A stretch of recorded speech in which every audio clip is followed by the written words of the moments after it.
ছোট্ট আয়াত পড়েছি,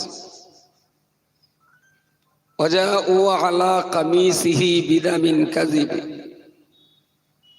এর ভিতরে অনেক হাফেজ সাহেব আছে। ছোট ভাই দাঁড়িয়ে না, শোনা এই জায়গাটায় বড্ড ভিড়ায় বলে আমারও কষ্ট হয়। বসেন, কেউ যারা চেয়ার আছেন থাকুন, বাকি রাস্তাটা ক্লিয়ার রাখুন। এটা তো একটা পথ মানুষের যাওয়া আসার জন্য। সামনে বসুন। এখানে হাফেজ সাহেব যারা আছেন তারা নিশ্চয়ই আমার আয়াতটা খুব, আমি যেটা তেলাওয়াত করেছি, আমার তেলাওয়াত করা আয়াতটা সম্পর্কে তারা খুব যত্নবান। হাফেজ সাহেব কেউ নেই এখানে? আমি যে আয়াতটা পড়েছি এটা কপাড়ায় আছে, কোথায় আছে? কোচি। হাফেজ সাহেব কেউ নেই এখানে? আমি তো খুব কঠিন কথা বলি। হ্যাঁ হ্যাঁ, কেউ নেই। সবাইকে আমার মতন জাহেল, আমি তো হাফেজ না। বারোবার আয়াতটা পুরো পড়েন ভাই। ওয়াজাউ আলা কামিসিহি বিদামিন কাযিব। তারপর বলেন বলেন বলেন। ওই কি জ্বালা বলেন। আসলে আমার মনে হচ্ছে না বলে পড়তে বলছি আমি, কিন্তু জোরে বলো।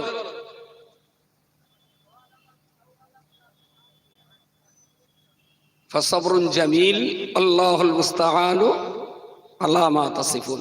Thank you so much. আসলে আমার একটু বেঁধে বেঁধে যাচ্ছিল, আর ওদের একটু পড়িয়ে নিলাম, কারণ মানুষ না ভাবে এরা আবার 35 পারার রস্টাস করে নাকি। এখন ও ছেলেটা তো এলাকার ছেলে, অন্তত পাবলিক এটাও বুঝো, পারার বাইরে না। ওয়াজাউ আলা কামিসিহি বিদামিন কাযিব। দামুন মানে হলো রক্ত, কাফ জাল বে। কাযিবা মানে হলো মিথ্যা, বা কিযব শব্দের অর্থ হলো মিথ্যা। হক মানে সত্য, আর কিযব মানে হলো মিথ্যা। যাউ মানে আসা, ওয়াজাউ আলা কামিসিহি, কামিসুন মানে জামা, দামুন মানে রক্ত।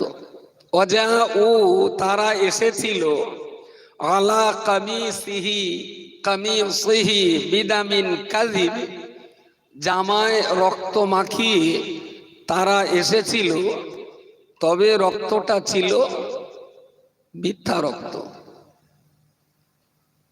ক্বালা বাল সাওয়ালাত লাকুমা আনফুসুকুমা আমরা। এই ঘটনাটা ইতিহাস প্রসিদ্ধ একটা ঘটনা, এবং কোরআন শরীফের আয়াতটা পড়েছি যে বিষয়টা বলার জন্য। কোরআন শরীফের ভিতরে 114টা সূরা আছে, 30টা পারায় বিভক্ত আছে, 6000-এর অধিক আয়াত আছে। আমি যে কথাটা এখন বলার উদ্দেশ্যে এই আয়াতটা তেলাওয়াত করেছি, এই বিষয়টাকে আল্লাহ বলেছেন,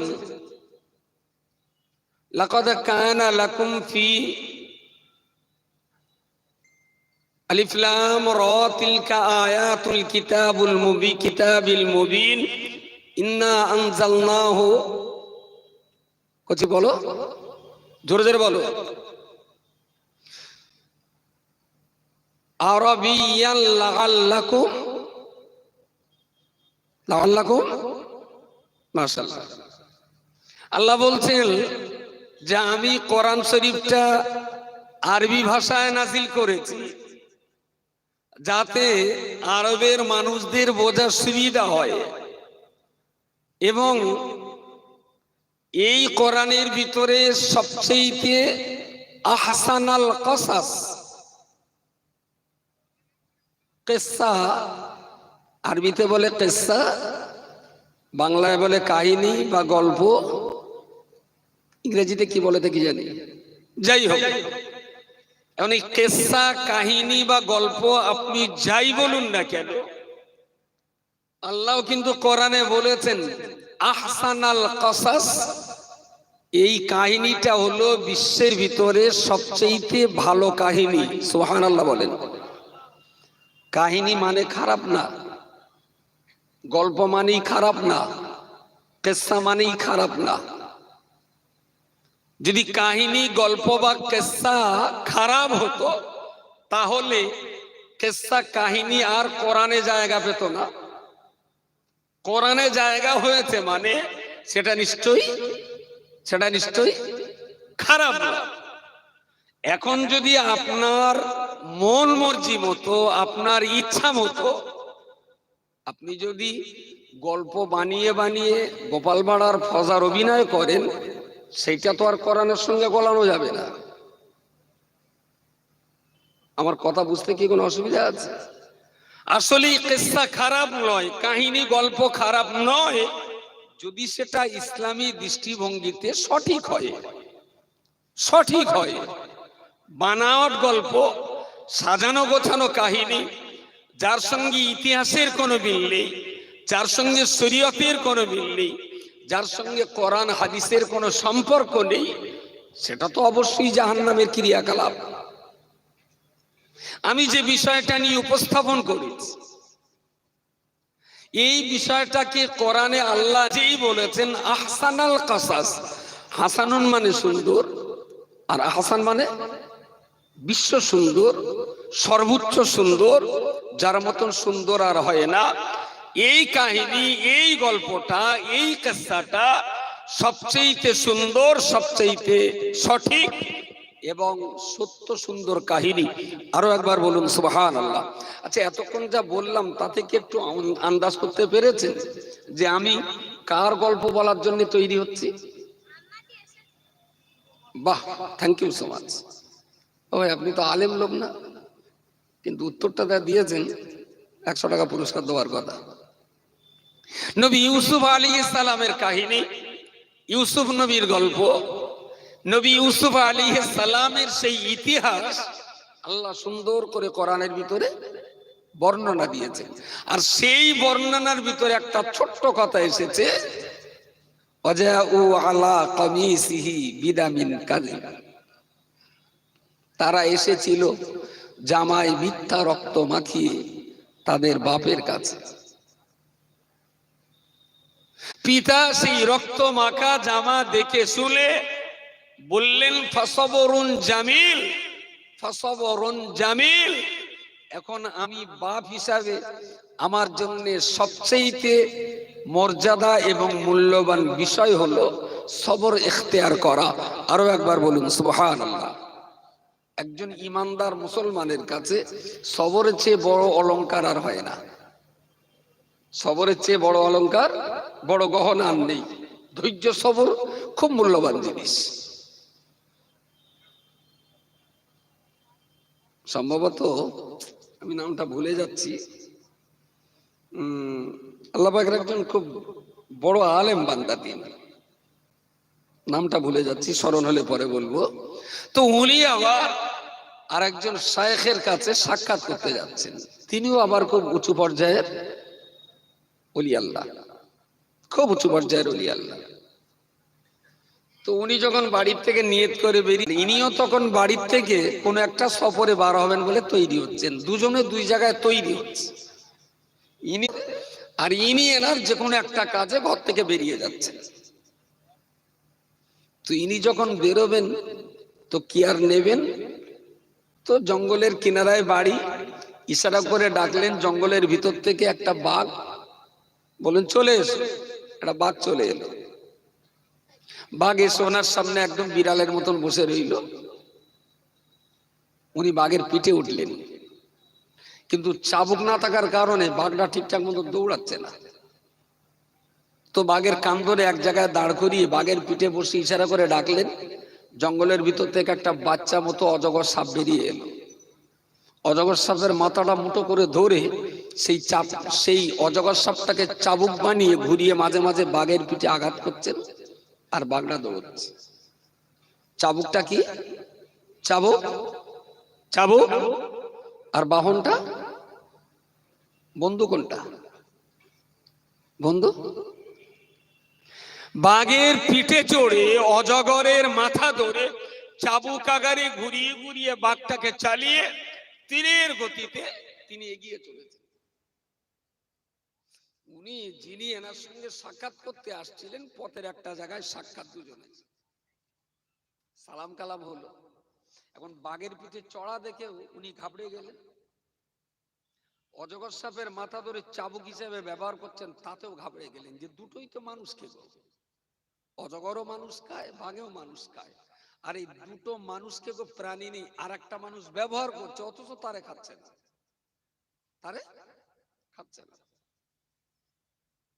তুমি একটু মস্কারা করে বললেন, হুজুর আল্লাহ আপনাকে অনেক বড় সম্মান দিয়েছেন, আল্লাহ আপনাকে অনেক শক্তির অধিকারী বানিয়েছেন, পৃথিবীতে আপনি বাঘের পিঠে চড়ে বেড়াচ্ছেন, আবার বাঘ যাতে ঠিকঠাক মতন দৌড়ায় তার জন্য আর এক হিংস্র প্রাণী অজগরকে চাবুক হিসেবে ব্যবহার করছেন।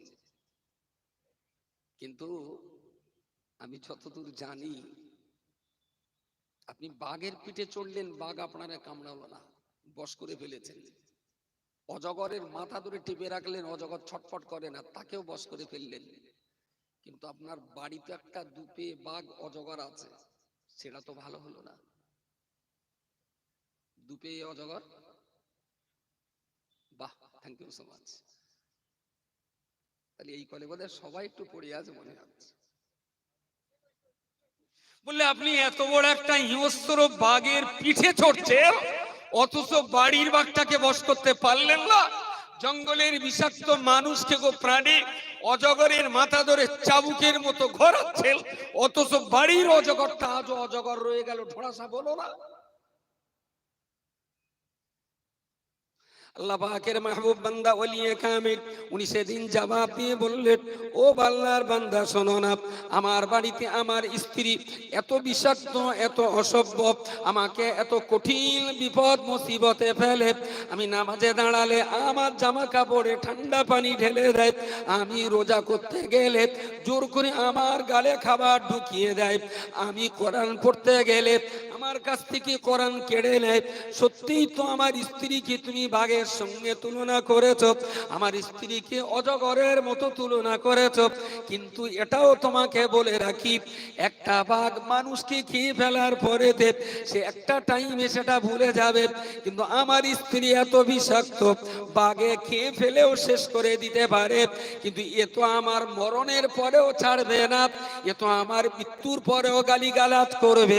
একটা অজগরের মতো বিষাক্ত সাপ একটা মানুষ ধরে খেয়ে ফেলবে, খাওয়া হয়ে গেলে আর শত্রুতা করবে না, কিন্তু আমার বাড়ি যে অজগরটা রয়েছে ও তো আমায় শুধু মেরে ফেলবে না, বরং মৃত্যুর পরেও আমার কবরের ধারে গালিগালাজ করবে। ও আল্লাহর বান্দা, আলেম বান্দা, আমি তোমার কথা বলছি, আমার স্ত্রী অজগরের চেয়ে ভয়ঙ্কর, আমার স্ত্রী বাঘের চেয়ে বড় নিষ্ঠুর, কিন্তু এরপরেও বলছি, আল্লাহর নবী মুহাম্মদুর রাসূলুল্লাহ বলেছেন, আমার উম্মত দিগকে বলছি, দুটো কাজ ইসলাম জায়েজ করেছে, তবে দুটো কাজের মধ্যে একটা কাজ, দুটো কাজ, দুটোই হলো নিকৃষ্ট মানের জায়েজ, প্রয়োজন হলে করা যায়, কিন্তু অত্যন্ত নিকৃষ্ট মানের জায়েজ কাজ, তার ভিতরে একটা হলো অভাবে তাড়নায় ভিক্ষা করা, আর একটা হলো দোষী হওয়ার কারণে স্ত্রীকে তালাক দেওয়া। সংসারে অশান্তি দেখা দিলে চেষ্টা চরিত্র করে লাস্ট স্টেজের একটা জায়গায় স্ত্রী তালাক দেওয়া যায়, শরীয়তে তালাক আছে, তবে তার পদ্ধতিও আছে, তালাকের পদ্ধতিও আছে। মাঠের বাড়ি এসে পানি চাইলাম, 10 মিনিট দেরি হলো পানি দিতে, ফটাস ফটাস ফটাস, এসব মুসলমানের কাজ না। যদি বলে আমি মুসলমান, তাহলে আমি বলিয়ে দেবো, তুমি হাজামের কাছে বায়াত হওয়া মুসলমান, তুমি ইসলামের কাছে বায়াত হওয়া মুসলিম না।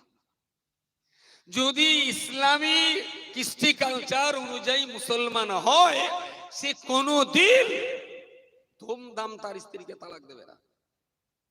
ইসলামের এই দুটো কাজ রাসূল বলেছেন প্রয়োজনে ব্যবহার করা যায়, তবে খুব নিকৃষ্ট মানের জায়েজ। নাম্বার 1 ভিক্ষাবৃত্তি করা অভাবের তাড়নায়, নাম্বার 2 স্ত্রীকে তালাক দেওয়া। বলো, শুধু রাসূলুল্লাহর এই হাদিসটা আমার মাথায় আছে বলে আমি বাঘের মতো হিংস্র স্ত্রীকে নিয়ে ঘর করছি, অজগরের মতো মানুষকে প্রাণীকে নিয়ে আমি ঘর করছি, আমি ওকে তালাক দেইনি, খুব ধৈর্য সবরের সঙ্গে আমি সংসার চালিয়ে যাচ্ছি। একটু সুবহানাল্লাহ বলবেন।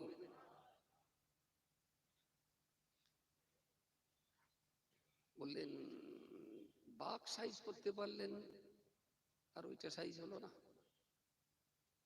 যেখানে অজগর বশ করে ফেললেন সেখানে ওটা হলো না। বললো না, আমি তালাকও দিইনি, ধৈর্য সবর করে আছি। তবে আল্লাহর আলেম বান্দা এটাও মনে রেখো, আমি আমার স্ত্রী এত অত্যাচারী হওয়ার পরে, আমার স্ত্রী এত জালেম হওয়ার পরেতে, আমার স্ত্রী আমাকে এত কষ্ট দেওয়ার পরেতে, আমার স্ত্রী আমাকে এত কঠিন মুসিবতে ফেলার পরেতে আমি যে ধৈর্য সবর করে আছি, আমি যে সবর ইখতিয়ার করে আছি, আমি যে ধৈর্য ধারণ করে আছি, আমার স্ত্রীর এই দুর্ব্যবহারের পরেতেও আমি ধৈর্য ধারণ করার বিনিময়ে আল্লাহ পাক রব্বুল আলামিন জঙ্গলের ভিতরে যত হিংস্র প্রাণী থাক না কেন, রব্বুল আলামিন আল্লাহ জঙ্গলের সমস্ত হিংস্র প্রাণীগুলোকে, আমি আল্লাহর নিকৃষ্ট বান্দা হলেও সব প্রাণীকে আল্লাহ আমার বশ করে দিয়েছে। জোরে বলুন সুবহানাল্লাহ।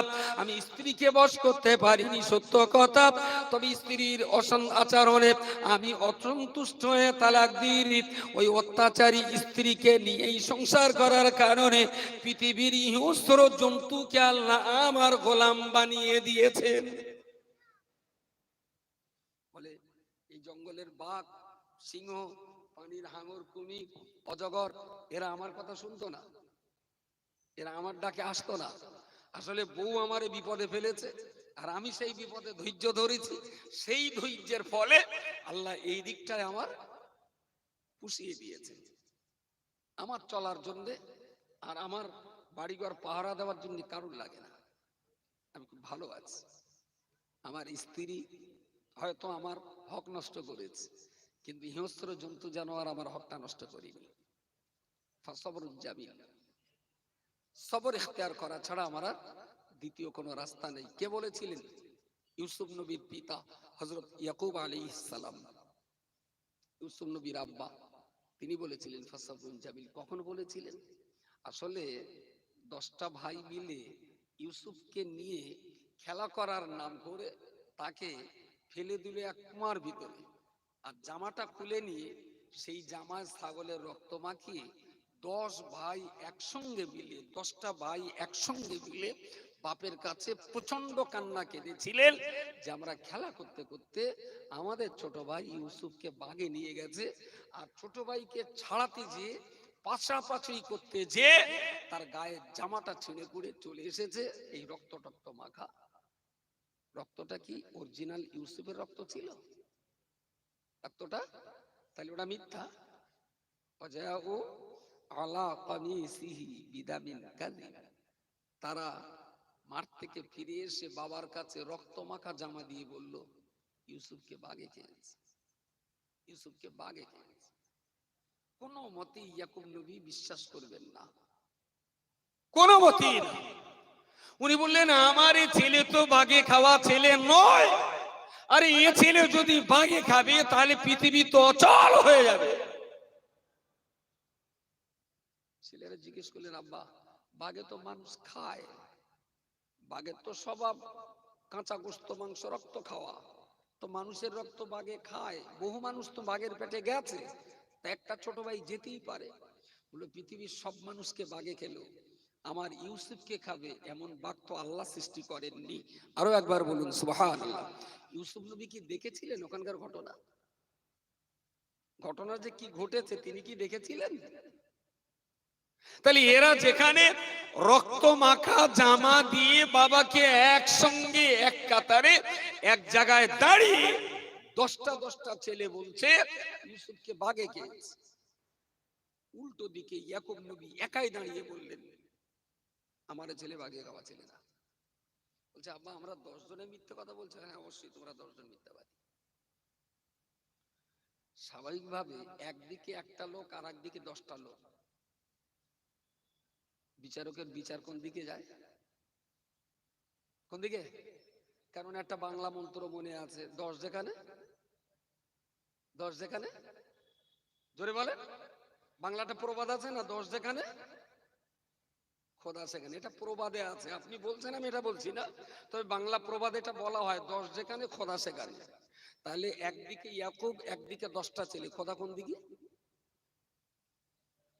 খোদা ইয়াকুবের দিকে, আসলে 10টার দিকে মিথ্যা, 10-এর দিকে ভণ্ডামি নষ্টামি। সুতরাং 10 যেখানে খোদা সেখানে, এই কথাটা বলবেন না, ঈমান নষ্ট হয়, বলতে নেই।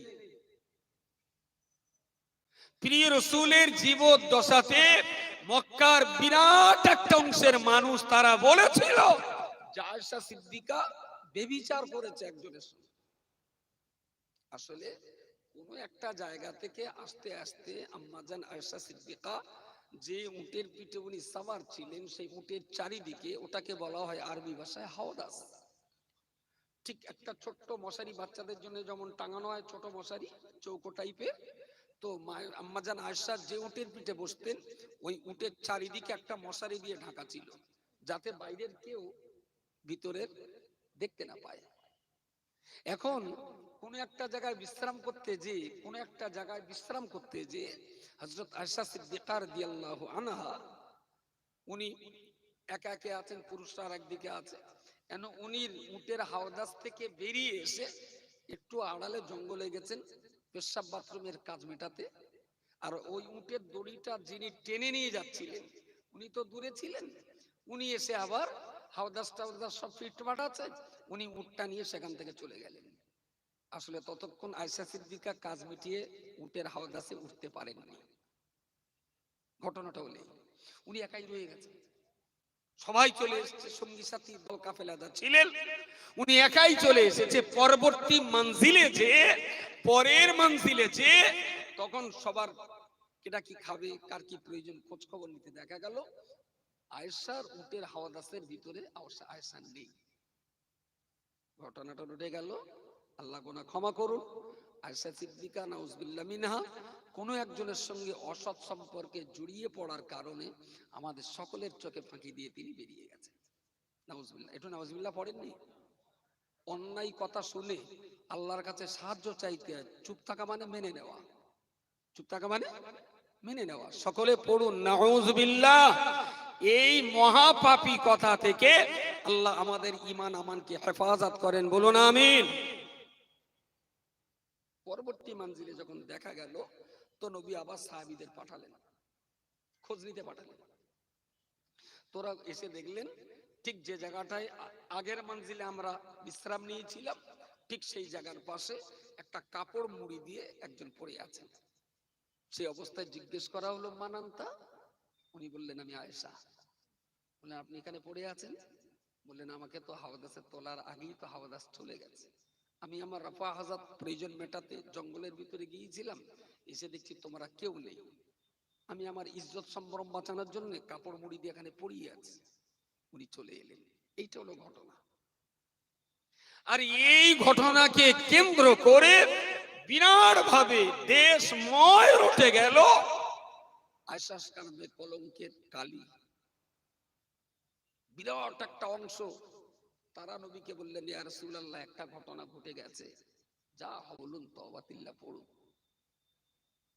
একবার বলুন তওবাতিল্লাহ পড়তে। মুসলমানদের ভিতরেও মিথ্যা প্রপাগান্ডা এমন করে সাহাবীদের ভিতরে ঢুকিয়ে দেওয়া হলো, তারাও বিশ্বাস করলেন যে না, দুর্ঘটনা ঘটলে ঘটতে পারে। আয়েশাকে বলা হলো তওবা পড়তে।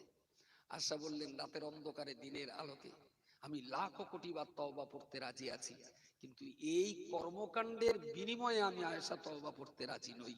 আরো একবার বলুন সুবহানাল্লাহ। কারণ এই ক্ষেত্রে যদি তওবা পড়ি, যারা এই প্রপাগান্ডা রটিয়েছে তারা আরো বলবে যদি পাপ না করবে তাহলে কিসের তওবা। আমি আজকের মতো তওবা পড়বো না, আমি রাতের অন্ধকারে ঘরের দরজা দিয়ে লাখো বার পড়বো, কিন্তু এই কারণে তওবা পড়বো না। আপনি আয়েশা রাদিয়াল্লাহু আনহাকে খুব কি কম বুদ্ধিমান ভাবেন? কয়েক লক্ষ হাদিসের হাফেজা যিনি, তখন কিন্তু যদি বলেন 10 যেখানে খোদা সেখানে, তা আয়েশার নামের এই কলঙ্কের পক্ষে বিশ্বাস করা মানুষের পক্ষে বেশি লোক ছিল। আর গুটি কতক মানুষ তারা বলেছিলেন না, আর সে এ কাজ কখনো করতেই পারে না।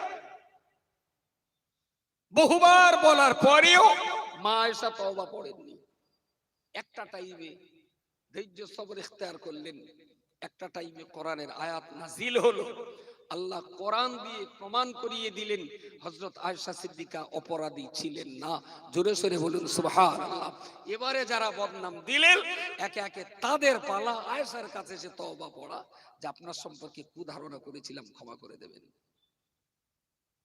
উঠেছে বাই, চলমা গঙ্গায় যাই, কানে বলল, চিলে বলল তোর, কেটা বলল তোর কান চিলে লেগেছে। এখান থেকে হাতটা এই পর্যন্ত দিতে 2 সেকেন্ড সময় লাগে, কিন্তু এ জাতি হাত তুলে কানে দেবে না, আগে চিল তাড়া করবে,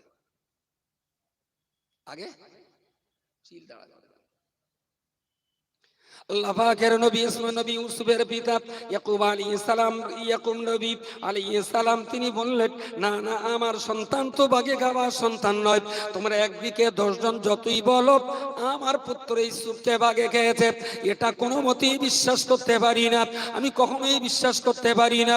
ওরা 10 জন বলল, আমরা তো ইউসুফের শুভাকাঙ্ক্ষী, ইউসুফকে আমরা কেন কঠিন বিপদে ফেলতে যাব? আব্বা সত্যই ইউসুফকে বাগে খেয়েছে।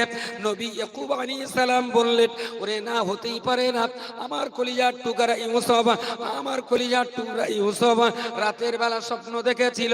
ও আমার আব্বা জান ইয়াকুব নবী, আমি রাতের বেলা ঘুমিয়ে করে স্বপ্ন যোগে দেখছি, ইন্নী রাআইতু আহাদা আশারা কাওকাবান, আমি রাতের ঘুমিয়ে করে স্বপ্ন দেখছি আসমানের 11টা নক্ষত্র, ওয়াশ-শামসা ওয়াল কামারা, চাঁদ এবং সূর্য, 11টা তারা, চাঁদ এবং সূর্য, এরা 13 জন আমায় সিজদা করছে। রাআইতুহুম লি সাজিদিন, ওরা আমায় সিজদা করছে, ওরা আমায় সিজদা করছে। আমি তখন আমার ছেলেকে বলেছিলাম, ও বাবা ইউসুফ তুমি শোনো শোনো, লা তাকসুস রুইয়াকা আলা ইখওয়াতিকা, তুমি তোমার স্বপ্নটাকে তোমার ভাইদের সঙ্গে বলো না। তোমার তোমার ভাইদের সঙ্গে বলো না। আসলে ইউসুফ নবী আর ইয়াকুব যদি টিএমসি দলের লোক হতেন তাহলে হয়তো বলতেন, বাবা সিপিএম এর সঙ্গে কথা বলো না, বা বিজেপির নেতারা যেন কথাটা না শোনে। বা উনি যদি আরবের লোক হতেন তাহলে হয়তো বলতেন, বাবা মিশরের লোকদের সঙ্গে যেন কথাগুলো বলো না। কাউকে বারণ করেননি, বলেছেন কাদের সঙ্গে বলতে, কাদের সঙ্গে।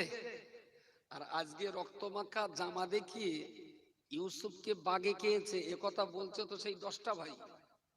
তাহলে ইউসুফ নবী, ইয়াকুব নবী যখন ইউসুফকে সতর্ক করছিলেন যে স্বপ্নের কথাটা যেন ভাইদেরকে বলো না, তাহলে ইয়াকুব নবীর দূরদর্শিতা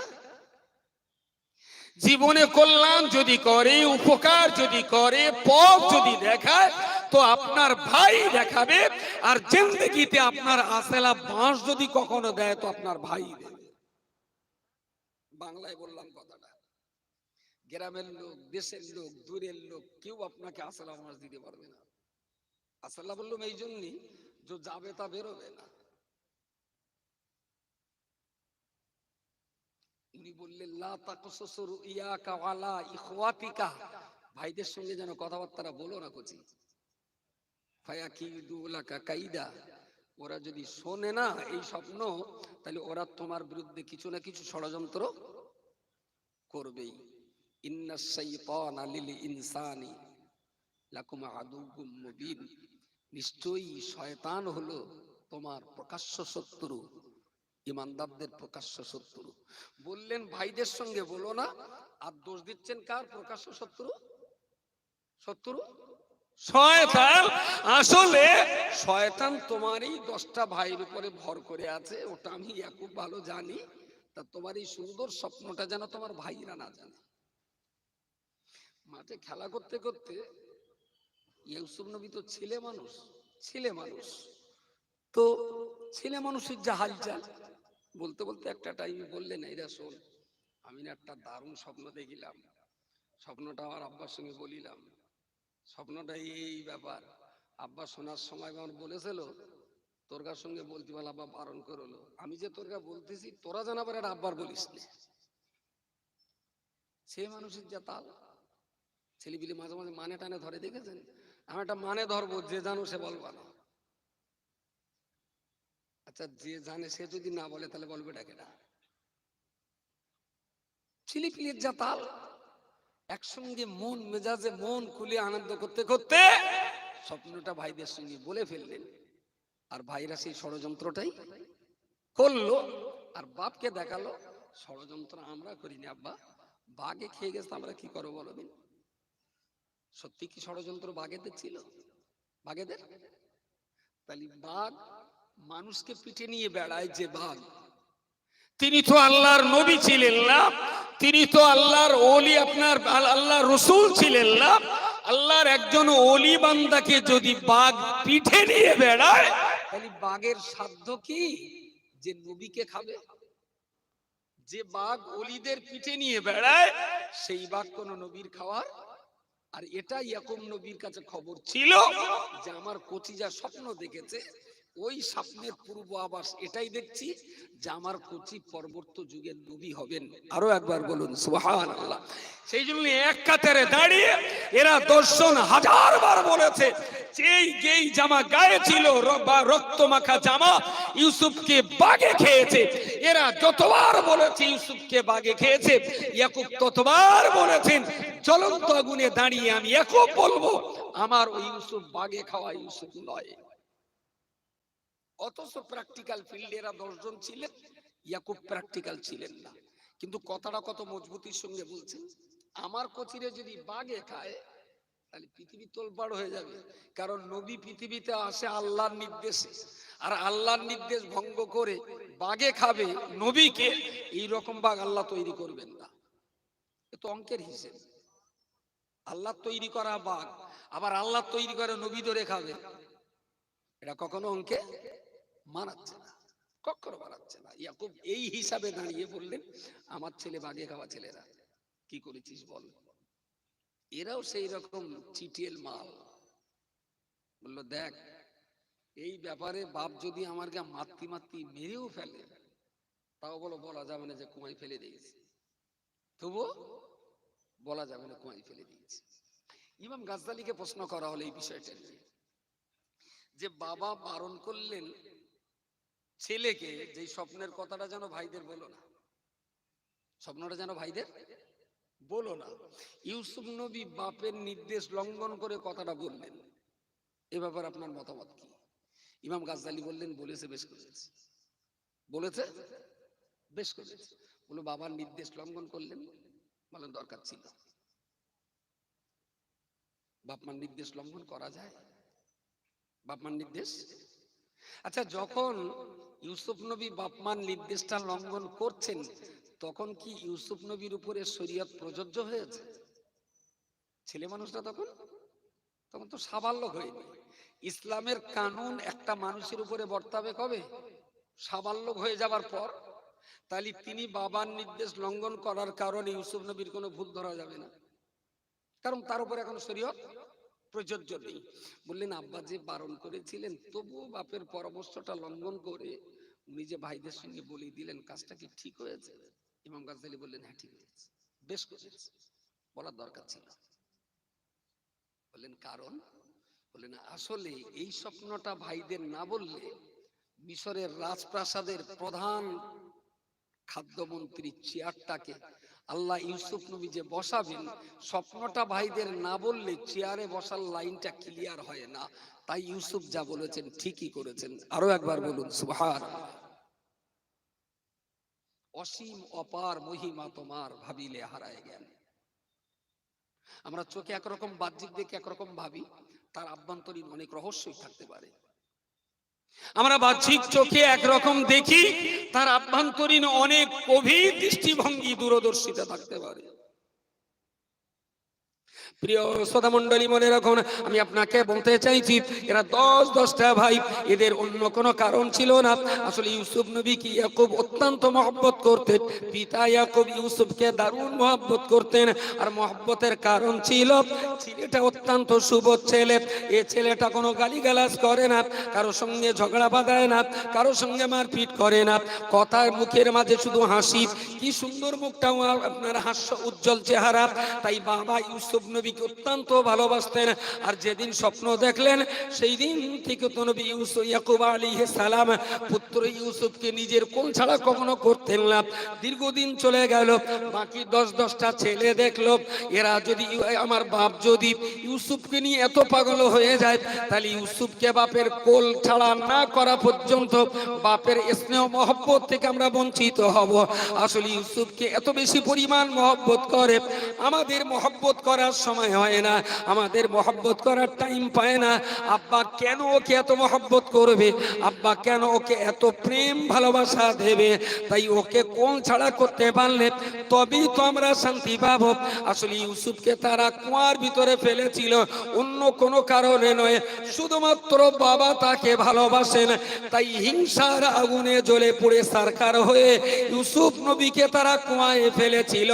এটা ছিল শুধু হিংসার বিস্ময় ফল, এটা ছিল শুধু হিংসার বিস্ময় ফল। আল্লাহর বান্দা মনে রাখো না, ওরা হিংসা করেছিল ইউসুফকে, ওরা হিংসা করেছিল ইউসুফের উপরে, ইউসুফকে কুয়ায় তারা ফেলে দিল। কিন্তু হয়তো সময় লেগেছে 40টা বছর, কিন্তু একটা দিন তৈরি হয়েছে যেদিন কিন্তু নবী ইউসুফ আলাইহিস সালামের রাজ দরবারে এরা 10টা ভাই খাবার নেবার জন্য ভিখারির বেশে দাঁড়াতে হয়েছে। হয়নি হয়নি, এটা ইতিহাস। আর আমি কাহিনী গল্প কেসা বলছি, গোপালপাড়ার ফজার কাহিনী না, এটা কোরআনের কাহিনী। প্রিয় শ্রোতা মণ্ডলী, মনে রাখুন, প্রতীক দলের ব্যবসায়ীরা গর্ত থেকে তুলে নিলেন, অন্য একটা জায়গায় বিক্রি করার জন্য মার্কেটে তুললেন। আর যিনি একজন নবী হবেন, যিনি মানুষকে ইসলামের দাওয়াত দেবেন, যিনি মানুষকে জাহান্নাম থেকে বাঁচিয়ে আল্লাহর জান্নাতের চৌকাঠা দাঁড় করিয়ে দেবেন, আজকে সেই রকম একটা মানুষকে পণ্যদ্রব্য হিসাবে মার্কেটে বিক্রি করার জন্য দাঁড় করানো হয়েছে। আল্লাহর বান্দা মনে রাখুন, সবাই যখন কেনার জন্য প্রস্তুত, ইউসুফের সুন্দর চেহারা দেখে, ভুবন আপনার বিমোহিত করা ভুবন মোহিনী চেহারা দেখে সবাই কেনার জন্য লাইনে দাঁড়িয়ে গেছে। কিন্তু সেই লাইনে মিশরের বাদশা আব্দুল আজিজ তিনিও সেখানে রয়েছেন। সবাই ইউসুফকে কেনার জন্য লাইনে তৈরি। ওই লাইনে একটা 80 পর বৃদ্ধা মানুষ মহিলা, তিনি ওই লাইনে দাঁড়িয়েছিলেন ইউসুফকে কেনার জন্য। এত পরিমাণ খরিদ্দার চাপ হয়ে গেল, মার্কেটওয়ালারা ঠিক করলেন কে কে কিনতে যাও লাইনে দাঁড়িয়ে যাও, তোমাদের মধ্য থেকে যিনি সবচেয়ে বেশি দাম দেবেন তার কাছে ইউসুফকে বিক্রি করা হবে। 80 পর বৃদ্ধা মা আমার কিছুটা সুতো, এক মুঠো সুতো নিয়ে ওই লাইনে দাঁড়িয়েছেন ইউসুফকে কেনার জন্য। অনেক কোটিপতি, অনেক বড় লোক তারাও লাইনে দাঁড়িয়েছেন। দেশের সর্বোচ্চ রাজা তিনিও তো সেই একই লাইনে রয়েছেন ইউসুফের মতো একটা সুবোধ বালককে কেনার জন্য। সবাই বৃদ্ধাকে দিকে ঠাট্টা বিদ্রুপ করলেন। ও মা, বৃদ্ধা মা আমার, বলুন বলুন, এই লাইনে রাজা মহারাজা কোটিপতি যারা হাজার লাখ টাকা নিয়ে দাঁড়িয়ে আছে ইউসুফকে কেনার জন্য, সেই পরিমাণ তুমি কি দিয়ে আপনার ছেলেকে কিনবে? ওই মেলা নিজের গাঁটি থেকে সুতোর দলাটা বার করে বললেন, আমি ইউসুফকে কেনার জন্য আমি এই সুতোগুলো নিয়ে এসেছি। আমার বাড়িতে চরকায় সুতো কাটা হয়, আমার বাড়ি টাকা নেই, সোনা দানা অর্থবিত্ত কিছু নাই, ইউসুফকে কেনার জন্য আমি এই সুতোর দলাটা নিয়ে এসেছি। ওরা বললেন, ফিরে চলে যান, আপনাকে কিনতে দেবে না। রাজা মহারাজা তারা কেনার জন্য তৈরি আছে, ওদের জন্য টেক্কা দিয়ে ওদের সঙ্গে দাম কষাকষি করে আপনি কোনো দিনের জন্য সুতোর দলা দিয়ে ইউসুফকে কিনতে পারবেন না। ভদ্র মহিলা মা আমার হাসতে হাসতে সেদিন বলেছিলেন, ও বাবা তুমি শোনো শোনো, ইউসুফকে কেনার মতো আমি বিরাট কোটিপতি আর ধনী পরিবারের সন্তান নই, ইউসুফের কেনার মতো আমার কোনো অর্থবিত্ত ছিল না, কিন্তু এত সৎ, এত সত্যবাদী, এত নিষ্ঠাবান, এত আদর্শবান, এত সুন্দর সুশ্রী ভুবন বিমোহিত করে একটা ছেলে, এমন মিষ্টি মধুর চেহারা, এত সুন্দর তার কথাবার্তা, এত সুন্দর তার আচার ব্যবহার, এইগুলো দেখার কারণে আমি মা বুঝতে পেরেছি এই ছেলেটা একদিন বিশ্বজোড়া ছেলে তৈরি হবে, এই ছেলেটা দুনিয়ায় একদিন মাতব্বরি করবে, এই ছেলেটা মানুষকে বিপদ থেকে উদ্ধার উপকার করবে। এই ছেলেটা একদিন পৃথিবীর মানুষকে অন্ধকার থেকে আলোর দিকে টেনে আনবে। আমি জানি আমি ইউসুফকে কিনতে পারি না, ইউসুফের কেনার মতো আর্থিক সচ্ছলতা আমার নাই। এরপরে ইউসুফ নিয়ে লাইনে দাঁড়িয়ে গেলাম, যাতে ময়দানে মাশারের কঠিন সময়ে আমার নামটাও ইউসুফের যারা কিনতে এসেছিল ওদের তালিকাতে আমার নামটাও যাতে লেখা থাকে, তারই জন্য আমি লাইনে দাঁড়িয়ে আছি। এরকম একটা ভালো মানুষকে পাওয়ার আশা আমারও যে আছে, এইটা প্রমাণ করার জন্য দাঁড়িয়েছি।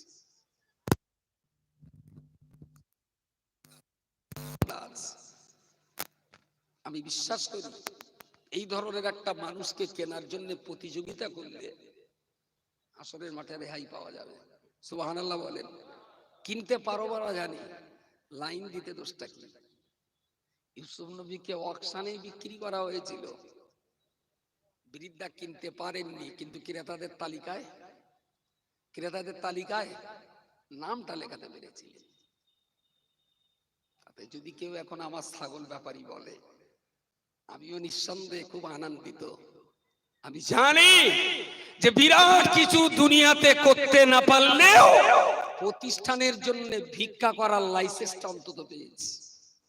আর এই ধরনের প্রতিষ্ঠানের ভিখারিদের তালিকায় যদি নামটা লেখা যায়, বুড়ি যদি সেদিন নাজাত পায়, আব্দুল মাতিন ওই তালিকায় নাম লেখার জন্য নাজাতের দাবিদার। আমার বিরাট কিছু না থাকতে পারে, কিন্তু তালিকায় নাম লেখাতে দোষটা কি?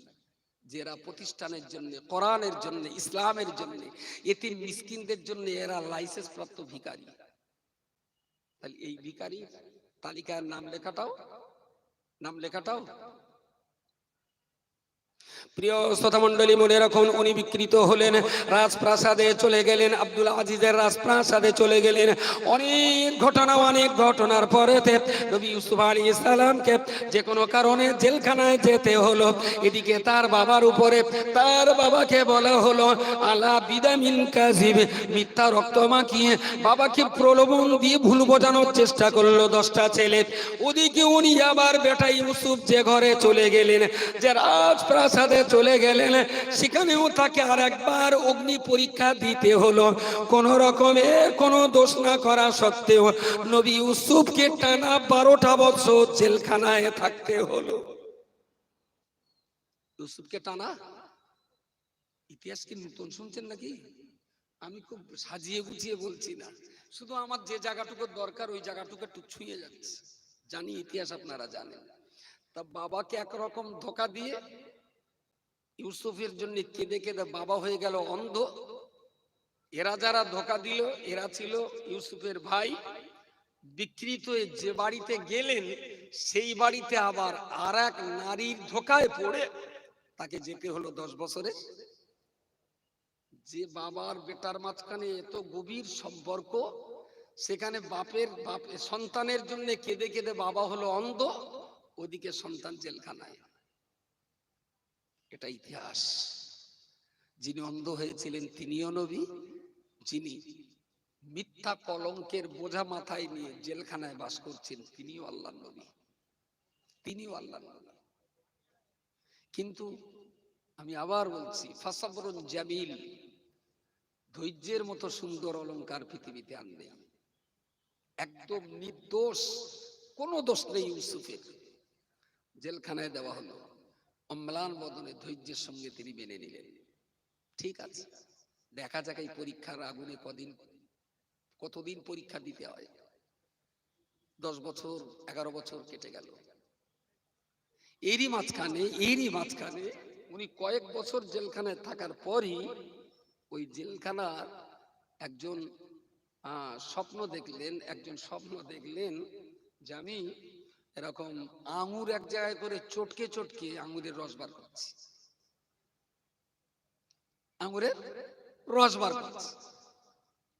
জেলখানার ভিতরে আর একজন সে স্বপ্ন দেখেছে যে আমি মাথায় করে এক ঝুড়ি রুটি লে যাচ্ছি, আর চিল শগুন কাগে টুপটাপ করে আমার সেই ঝুড়িতে রুটি নিয়ে চলে যাচ্ছে।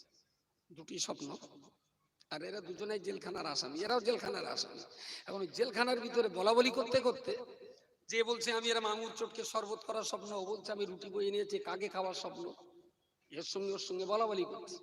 আর বলাবলি করতে করতে একজন বলে দেখ এসব স্বপ্ন তো, এক কাজ করে তার সঙ্গে না বলে ইউসুফের কাজ বলে, উনিও তো জেলখানার এখন বাসিন্দা।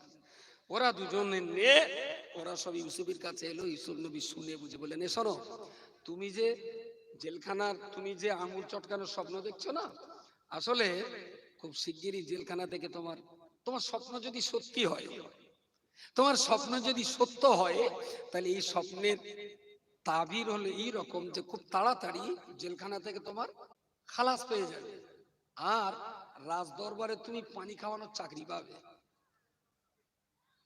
বললো আমার কেসটা কি হবে? তাহলে তুমি যে কারণে জেলখানায় এসছো, তোমার স্বপ্ন যদি সত্যি হয়, তাহলে তোমাকে, ঠিক আছে ওইটা শুনো না। বলছে না বলুন। খুব পিড়াপিড়ি করার পর উনি বললেন, তোমাকে শুলিতে চড়িয়ে মারা হবে, তোমার ডেড বডি শুলির উপরে বসানো থাকবে, আর চিল শগুন এসে তোমার মাথার ঘেরু ঠিকরে টুকরে খাবে। যেহেতু লোকটা কষ্ট পাবে বলে উনি বলতে চাচ্ছিলেন না, কিন্তু ওরা যখন নাছোড় বান্দা, এর স্বপ্নে তাবির বলে দিলেন, ওর স্বপ্নে তাবির বলে দিলেন। এখন যথারীতি কয়েক সপ্তাহের ভিতরে সে যার রুটি বাওয়া, ওর সাজা হয়ে গেল। আর ওর যখন সাজা হয়েছে যে আঙুরওয়ালা, ও তখন ভাবছে যে এটা যখন সত্যি প্রমাণিত হচ্ছে, তাহলে আমি আঙুর চটকানোর কারণে ও বলেছিল তোর জেলখানা থেকে মুক্তি পাবি আর রাজ দরবারে পানি বিতরণের চাকরি পাবি, তাহলে আমারটাও সত্যি হবে। যথারীতি একটা দিন একটা টাইমে জেল দরওয়ান এসে ওর নাম ধরে ডাক দিলেন, বললেন ফরমান জারি হয়েছে, তুমি মুক্তি লাভ করবে। ইউসুফ নবী তখন, ও আবার ইউসুফের কাছে সাক্ষাৎ করতে গেছে, বলে ভাই তুমি যে ব্যাখ্যা করেছিলে না স্বপ্নের, একদম ঠিকঠাক কেটে গেছে, আমার আজকে ছুটি হচ্ছে, আর একটা বাকি আছে, বাইরে গেলে আমার চাকরি হবে তুমি বলেছ। ইউসুফ নবী বললেন চাকরি তোর হবে, তবে স্বপ্নটার ব্যাখ্যা যেহেতু আমি তোর করে দিলাম, তা তুই অন্তত রাজারে একটু বলে দিস যে নিষ্পাপ নির্দোষী নিষ্কলঙ্ক বেগনা মাসুম ইউসুফকে জেলখানায় রাখাটা ঠিক হয়নি। তো হ্যাঁ বলবো।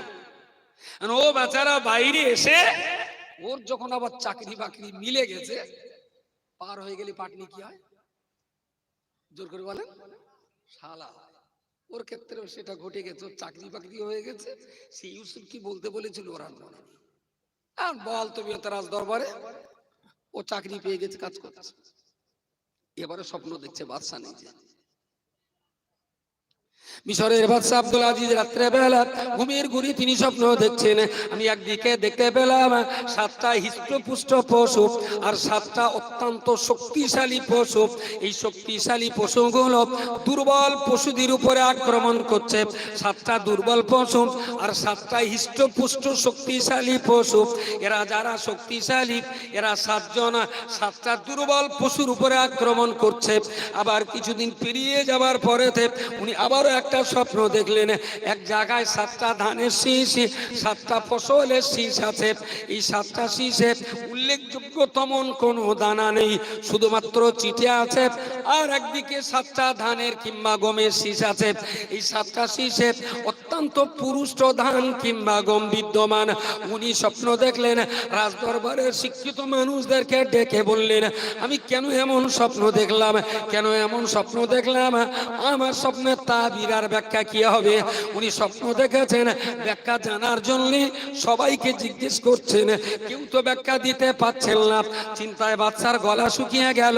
বললেন বৃষ্টিওয়ালাকে আমাকে পানি খাওয়াতে বলো। পানি বিতরণের চাকরি যিনি পেয়েছিলেন ওনার ডাক পড়ে গেল। এক গ্লাস পানি বাদশার হাতে তুলে দিতেই প্রশ্ন এসে গেল, কি ব্যাপারে, এখানে কি হচ্ছে? বাদশা বললেন এমন স্বপ্ন দেখেছি, এ স্বপ্নের তাবির কেউ তো বলতে পারে না, আমার গলা শুকিয়ে যাচ্ছে। কয়েক বছর পরেতে আজকে বৃষ্টিওয়ালার মনে পড়লো, আহারে নির্দোষী বেগনা মাসুম ইউসুফ জেলখানার ভিতরে রয়েছে। আমার বাইরে এসে বাদশার কাছে বলা আমার ডিউটি ছিল, আমি সে কথা বলতে ভুলে গেছি। সঙ্গে সঙ্গে রুইয়ে দিল, ও বাদশা জাহাপানা, আমি আপনাকে বলতে পারি, একটা মানুষকে শুলিতে চড়ানো হয়েছিল, যার মাথায় 300 গুণ টুকরে টুকরে তার মগজ খেয়েছিল।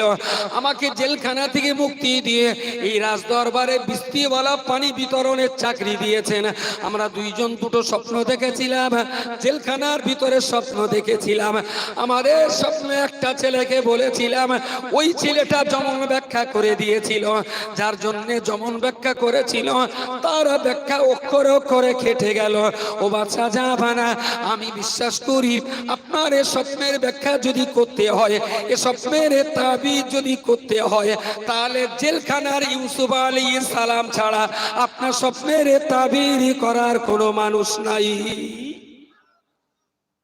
একটু ওখানে খোঁজ করেন। রাজারও অনেক দিন পর আজ মনে হলো ইউসুফের কথা, সত্যি তো সে জেলখানায় রয়েছে। ওর উপরে দায়িত্ব দিলেন, এই তুই যা তো, যে ইউসুফ ডেকে নিয়ে আয়, যা যা যা।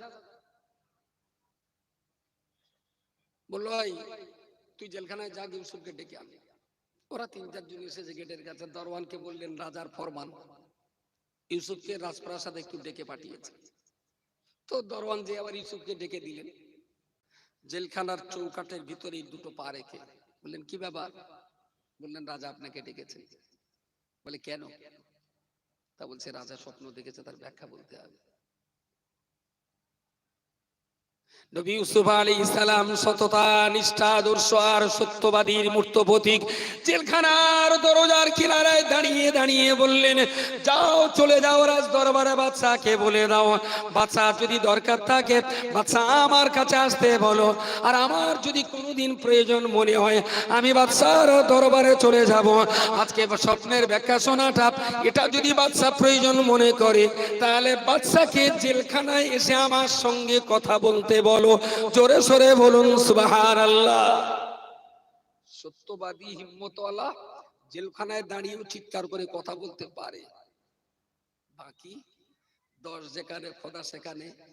এক হাতে নাকি তালি বাজে না, এক হাতে নাকি তালি। ইউসুফ নবী জেলখানায় ছিলেন, ওটা ক হাতের তালি ছিল? সত্যি এক হাতে তালি বাজে না। তার মানে ও যারা দোষ দেছে তার গাও খানিকটা দোষ আছে, আর এ যদি একেবারে পুরো সাধু হবে তাইলে আর এর মতো না, এরও একটু দোষ আছে। দ্যাট ইজ এক হাতে তালি বাজানো। আচ্ছা, এই জায়গাটা ইউসুফের কি কোনো দোষ যাররা পরিমাণ? সম্পূর্ণ নবী ইউসুফ আলাইহিস সালাম কলঙ্কের কোরকালি তার দেহতে লাগে নিয়ে 12 বছর থাকতে হলো মা আয়েশা সিদ্দিকার দেহে যারা পরিমাণ কলঙ্কের কালি মোটেই লাগেনি। এরপরেও সমাজ তাকে জেলখানার নয় জেনার লাইনে দাঁড় করিয়েছিল। কিন্তু একটা দিন একটা টাইমে ধৈর্য ধরার পরে প্রমাণ হয়েছিল আয়েশা দোষী নন। আল্লাহর পক্ষ থেকে প্রমাণ হতে যাচ্ছে যে নবী ইউসুফ দোষী নন। আরো একবার বলুন সুবহানাল্লাহ। এরা 3 জন রাজদরবারে গেছে, কিন্তু বলতে পারছে না যে ইউসুফ এইরকম বলেছে, যে আপনার দরকার তাহলে ওখানে যান। এ কথা বলতে গেলে তো সাহস লাগে। তা রাজা বলেন, কি হয়েছে বলো তোমরা? বলছে না, সে কি বলি বলেন দিদি, না তা কি বলেছ বলো। তাহলে না, আপনি একটা বার নাই ওখানে একটু যান। তাহলে সে আমি যাচ্ছি, তা কি হয়েছে কি? পরিষ্কার বললেন যে ইউসুফ বলেছে যে ইউসুফের দরকার থাকলে আপনার কাছে আসবে, আর আপনার যদি দরকার থাকে ইউসুফের জাতি আসবে। কারণ আপনার গ্লাস যদি ভর্তি হয় তা টিউকলের কাছে আপনার যেতে হবে, টিউকল আপনার কাছে আসবে না। জানা বাদশাহ নিজে নিজে জেলখানার বাইরে এক পা ভিতরে এক পা ইউসুফকে ডেকে বললেন, ইউসুফ কঠিন সমস্যা, এই স্বপ্ন দেখেছি, তাবিজ তোমাকেই করতে হবে, চলো বাইরে এসো। জেলখানার কিনারায় দাঁড়িয়ে ইউসুফ নবী বললেন, 12 বছর যখন জেল খাটছি, এই দরজার সামনে দাঁড়িয়ে আপনাকে বলতে হবে কোন দোষের কারণে আমাকে জেলখানায় দেওয়া হয়েছিল। একটু সুবহানাল্লাহ বলবেন। আচ্ছা, জেলখানার যদি সমন পেয়ে যায় যে রিলিজ ছুটি, তাদের আর কথা বলার টাইম থাকে? ও যদি নামাজি মুসল্লি লোক হয়, তা পেশাব পিত্তি বসলে কুলুক নেবার কথা মনে থাকবে না, দৌড়বে। যে কখন আবার কি করে পাল্টে যায় তার ঠিক নেই, আগে বেরিয়ে যায় তারপর অন্য কথা। ইউসুফ বললেন হবে না, 12টা বছর জেলখানার পানি খেলাম, আমাকে আপনি ডেকে বাইরে নিয়ে গেলেই আমি যাব না। এই চৌকাটায় দাঁড়িয়ে আপনাকে বলা লাগবে কি দোষে ঢুকিয়েছিলেন। দোষ যদি প্রমাণ না করাতে পারেন বা কারণ যদি বলতে না পারেন, আমি যেখানেই আছি সেখানেই থাকবো, বাইরে যাব না। এর নাম সততা, এর নাম নিষ্ঠার, আদর্শের বুক বল। আল্লাহ নবী ইউসুফ আলাইহিস সালাম ওখানে যখন হিটি কেটে দাঁড়িয়ে পড়লেন, এক পা তিনি তুলছেন না। বাদশা আব্দুল আজিজ বারবার করে বলছেন, ওই ইউসুফ তুমি আর লজ্জা দিও না, তুমি আর অপমানিত করো না। একটা বারের জন্য বলছি, আমার মান সম্মানের দিকে তাকিয়ে তুমি একটা বার বাইরে চলো। ইউসুফ নবী বললেন, ও বাদশা জাহাপানা, আপনার সম্মান যতটা থাকে, আপনার সম্মান যতটা থাকে, আমার সম্মান, আমার ইজ্জত কোনো অংশে কম নয়। আসলে ইউসুফ নবী তিনি তো ভবিষ্যতের নবী হবেন, আরে বাদশা জাহাপানা তিনি তো ভবিষ্যৎ নবীর উম্মত হবেন। একটু জোরে বলেন সুবহানাল্লাহ। বললেন মান সম্মান আপনার থাকে তো সম্মান আমারও আছে। কোন দোষে ঢুকিয়েছিলেন? জেলখানার এক পা বাইরে এক পা ভিতরে দিয়ে। বাদশা আব্দুল আজিজ মাথা নিচু করে বললেন, জানো ইউসুফ, তুমি নির্দোষী, তুমি নিষ্পাপ, তুমি বেগুনা মাসুম। এরপরেও আমার স্ত্রীকে কলঙ্কের কালি থেকে মুক্ত রাখার জন্য দোষটা পেয়েছিলাম। আসলে দোষটা ছিল আমার গিন্নির। তুমি সম্পূর্ণ নিষ্পাপ। চিৎকার করে বলুন সুবহানাল্লাহ। গোটা দেশময় প্রচার হলো, গোটা দেশ প্রচার হলো যে না, এক হাতেও তালি বাজে, এক হাতেও তালি বাজে। এখানে জুলাইখার ইউসুফের দুজনেরই দোষ ছিল না, পুরো দোষটাই ছিল জুলাইখার। ইউসুফ সম্পূর্ণ নির্দোষ। গেলেন বেরিয়ে, স্বপ্নের কথা বললেন, ইউসুফ নবী সবকিছু শুনলেন। তখন ইউসুফ ভাইরা যেদিন কুয়ায় ফেলেছিল, আজকের ইউসুফ তো এরকম ইউসুফ না, তাই না? আজকের ইউসুফ তো অনেক ম্যাচিওর ইউসুফ, অনেক প্রতিষ্ঠিত ইউসুফ। স্বপ্নের সবকিছু শুনে বললেন, স্বপ্নের ব্যাখ্যা খুব আনন্দদায়ক, খুব ভয়ঙ্কর। বললেন কি ব্যাপার? বললেন 7টা দুর্বল পশুকে 7টা সবল পশু আক্রমণ করছে। 7টা চিটেযুক্ত শীষ আপনি দেখেছেন। এর এর এর পূর্ব আভাস এটাই যে আপনার এই রাজত্বে পরপর 7 বছর প্রচন্ড পরিমাণ ফসল উৎপাদন হবে। ঠিক তারপর থেকে 8 বছর থেকে শুরু করে পরপর 7 বছর, 8 থেকে শুরু করে 14, দেশে কিচ্ছু জন্মাবে না, ফসল পাতি, ধান, গম, শাক সবজি কিচ্ছু হবে না। বললেন ইউসুফ, তাহলে রাজ্য চলবে কি করে? বলে রাজ্য চলবে কি করে? ওটা যদি আমার কাছ থেকে ধার করতে হয়, তাহলে ধার করা বুদ্ধি দিয়ে আর কদিন চালাবেন, দায়িত্বটা আমার উপরে দেন, কি করে চালাতে হয় আমি দেখে নিচ্ছি। সুবহানাল্লাহ বলেন। বাদশা আব্দুল আজিজ খুব আনন্দ করতে করতে জেলখানার প্রচারিত আসামিকেই তিনি খাদ্য দপ্তরের মন্ত্রী বানিয়ে দিলেন। আরো একবার বলুন সুবহানাল্লাহ। আচ্ছা, উনি যে এখন খাদ্য দপ্তরের মন্ত্রী, এই কথাটা কি তার সেই 10টা ভাইয়ের কাছে খবর টবর ছিল? যারে হিংসা করে কুয়াই ফেললুম সে আজকে মিশরের খাদ্যমন্ত্রী। এটা ইতিহাস, এটা উপন্যাস নয়, আমি উপহাস করছি না, কোরআনের সত্য কথা বলছি। নবী ইউসুফের দায়িত্ব দেওয়া হলো, উনি সঙ্গে সঙ্গে দেশের বিভিন্ন প্রান্তে বড় বড় গোডাউন করলেন। দেশে ভালো মাল উৎপাদন হওয়া শুরু হলো। চাষিদের বললেন, তোমরা তোমাদের 1 বছরের মতন খাবার মাল রাখো, বাকি মাল গোডাউনই সব জাত করে দাও। বিরাট বিরাট গোডাউন করলেন, সমস্ত মালপত্র গোডাউন জাত করে দিলেন। পরপর 7 বছর ধরে মাল স্টক করে দিলেন। পরের বার যেই অভাব অনটনের দুর্ভিক্ষের বছর শুরু হলো, পৃথিবীর ইতিহাসে প্রথম রেশন সিস্টেম শুরু করলেন নবী ইউসুফ। সুবহানাল্লাহ বলেন। বাড়িতে কার কজন খানেওয়ালা আছে সেই কজনের কাট করে দিলেন, আর বললেন 1 মাস পর পর আমার কাছ থেকে সবাই খাদ্য নিয়ে যাবে, কারোর বাড়িতে খাদ্য বেশি রাখা যাবে না। থাকবে খাদ্যের ধনভাণ্ডারে, যার যতটুকু প্রয়োজন এখান থেকে নিয়ে যেতে হবে। এবারে সেই জ্বালায় অভাব অনটনের বছরে 12 ভাইয়ের হাঁড়িতে মাকড়সার জাল, ভাতের হাঁড়িতে কি হবে কি হবে?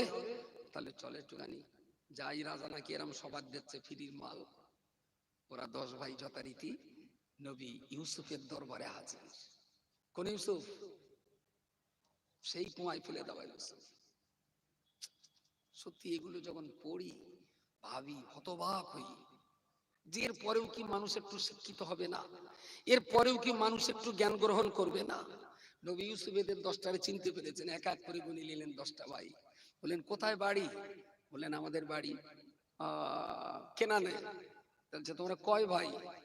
তাহলে আমরা মোট 11 ভাই, 12 ভাই। বলছে 10 জন, আর 2 জন কোথায়? তাহলে একটারে বাঘে খেয়েছে, আর একটা আব্বার কাছে পেয়েছে। মার সঙ্গে মাসির গল্প নাকি একটা বলে না, যারে বাঘে খাওয়ার ধু তুলে গর্তে ফেলে এসেছিল তারই সঙ্গে বলছে যে 10টা ভাইরে বাঘে খেয়েছে। ফাসাবরুন জামিল। তখনও পর্যন্ত নবী ইউসুফ ধৈর্য ধরে আছেন, কোনো কথা ওদের খুলে বলছেন না, আমি কে এটা বলছেন না। আচ্ছা, এটা কি ধৈর্য খুব কম বলে মনে হচ্ছে নাকি? এরম ধৈর্য আপনি পারবেন?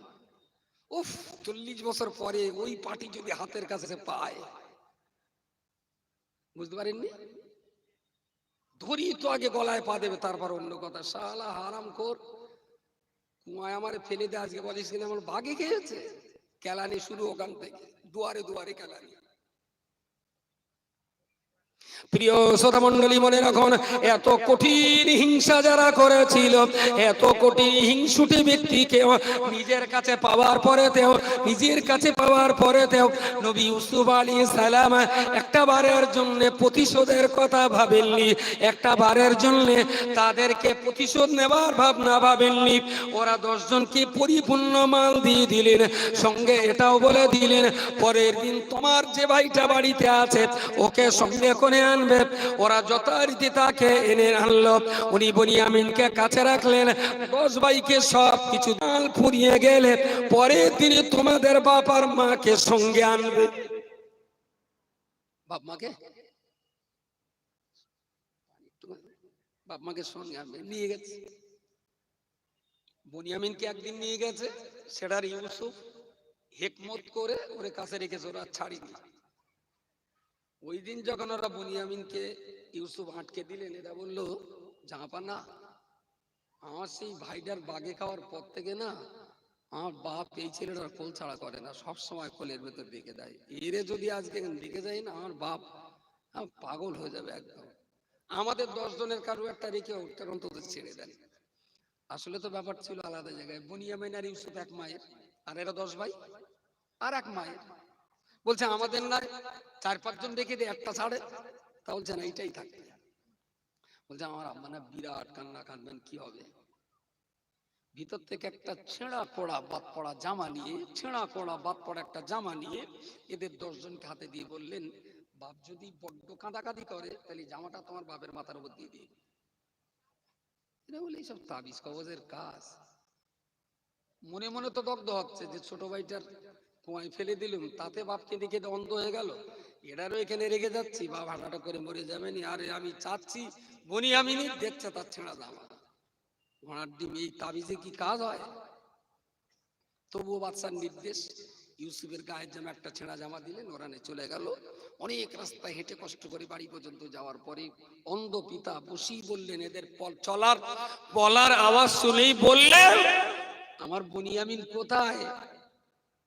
ওরা বললো আব্বা সে একটা কারণে রাজা তার ধরে রেখেছে। কান্না ভেঙে পড়লেন, ইস, তোরা ছোট বয়সে আমার ইউসুফকে কোল ছাড়া করলি, জীবনের শেষ প্রান্তে আবার বনিয়ামিনকে কোল ছাড়া করলি। কলিজা ফাটা আর্তনাদার কান্না। এরা 10 ভাবলেই সে কিছু হোক আর না হোক, সে তাবিজ দিল, টোটকা দিলে, জামাটা একবার এমন দিন কি হয়। ওরা জামাটা এনে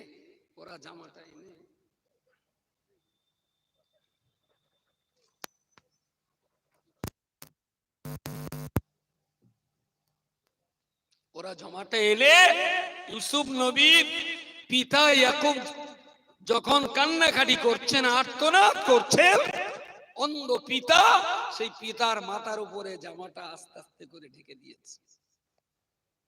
আল্লাহ নবী ইউসুফ আলাইহিস সালামের গায়ের জামা ওরা 10টা ভাই বাবার মাথায় দিয়ে দিয়ে দিলেন। নবী ইয়াকুব আলাইহিস সালাম ওই জামাটায় নিজের চোখ মুখ মুছছেন আর বলছেন, ইন্নী লাজিদু রিহা ইউসুফা, ইন্নী লাজিদু রিহা ইউসুফা।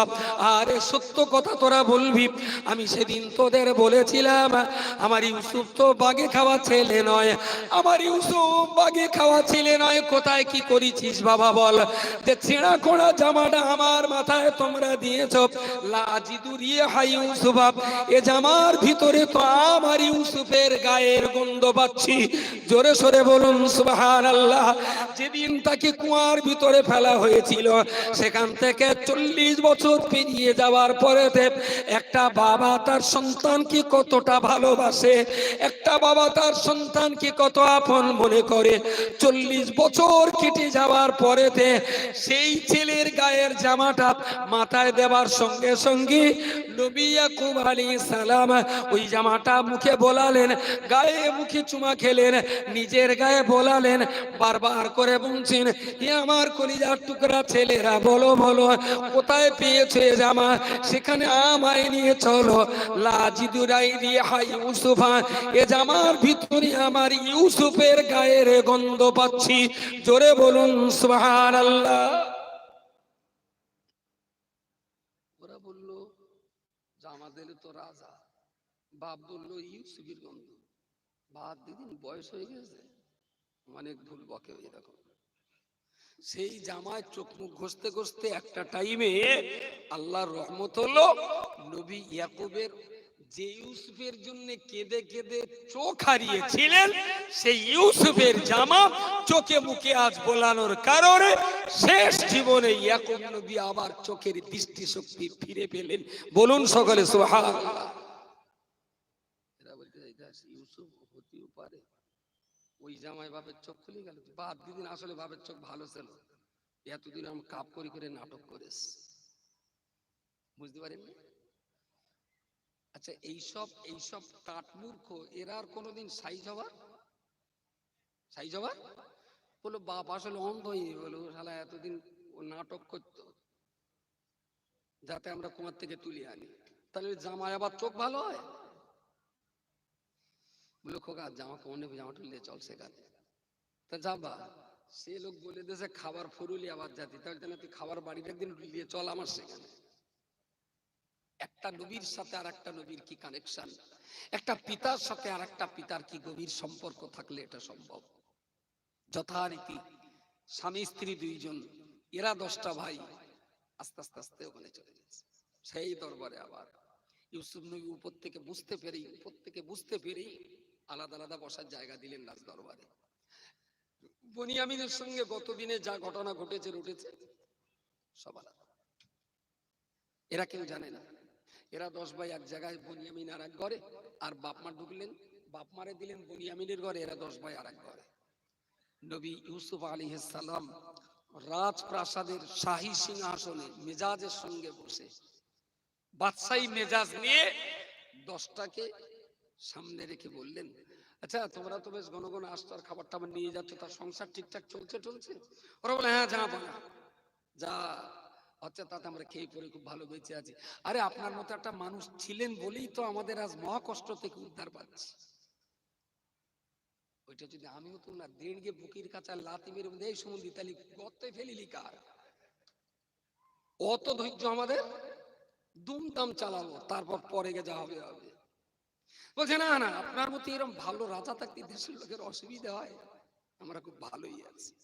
তো যে সেনায় গেল, তা তোমরা আর কতদিন মালটাল বয়ে নিয়ে যাবে, তা এখানে থাকো। বলছে আব্বা মা এসছেন যখন আজকে 2-4 দিন থাকলে থাকা যাবে কোন। বলতা ঠিক আছে থেকো কোনে, আল্লাহ তোমাদের ভালো করুক। তা সে একটা ভাই তো আমার কাছে রয়েছে, আর একটা ভাই তো সেই সেদিন বললাম না আগের বার, সে ভাইটার বাগে খেয়েছে। ইউসুফ নবী তখনও চুপচাপ অটল অবিচল, শুধু মুখ ফসকে একবার বলে ফেললেন, সত্যি কি বাগে খেয়েছে, সত্যি কি বাগে খেয়েছে? একটা ছোট্ট কথায় 10টা বাঘের বাচ্চা যেন সম্পূর্ণ বিড়ালের বাচ্চার মতন মাথা নিচু হয়ে গেল। গলায় যত জোর থাক না কেন, গলায় যত আওয়াজ থাক না কেন, গায়ে যত শক্তি থাক না কেন, অন্যায় অপরাধের জায়গায় দাঁড়ালে মাথা এমনিতে হেঁট হয়ে যায়, একে ধাক্কায় শেষ হয়ে যায়। ওরা কথা বলছে না, বলো কি আসল ব্যাপারটা একটু শুনতে যাচ্ছি জাস্ট। তো একজন তার ভিতরে বলছে, এতদিন কিচ্ছু বলিনি, আজকে খুঁটি খুঁটি জিজ্ঞেস করতে, বলো ভালো ঠেকতেছে না। আর আসলে তো তার বাগে খায়নি, আমরা তো কুয়ায় ফেলে দিলাম। বাকিরা কেউ কুয়ায় সেচে পচে তো হাড়টার মাটি হয়ে যাওয়ার কথা। তার জন্য তুই দেখ, ঠিক কপালের বাম দিকে যেরম জায়গাটা তিল ছিল না ইউসুফের, এর রাজার বলে সেরম জায়গাটা তিল আছে, খেয়াল করে দেখতে পাচ্ছিস? তুই নিদিন ওরাম তিল কত লোকের থাকে। তার মানে ওরা 10 ভাই নিজেরা নানান রকম চিন্তা ভাবনা করছে।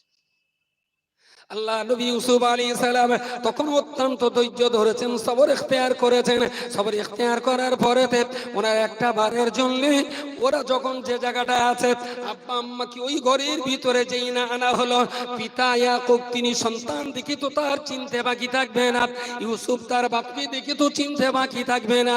এরা দুইজন যখন গলা একে অপরের জড়াজড়ি করে আদর আপ্যায়ন যখন করছেন, 40 বছরের বিরহ যন্ত্রণার প্রচন্ড কান্নায় যখন ভেঙে পড়েছেন, যেমন কাঁদছেন ইউসুফ তেমন কাঁদছেন ইয়াকুব।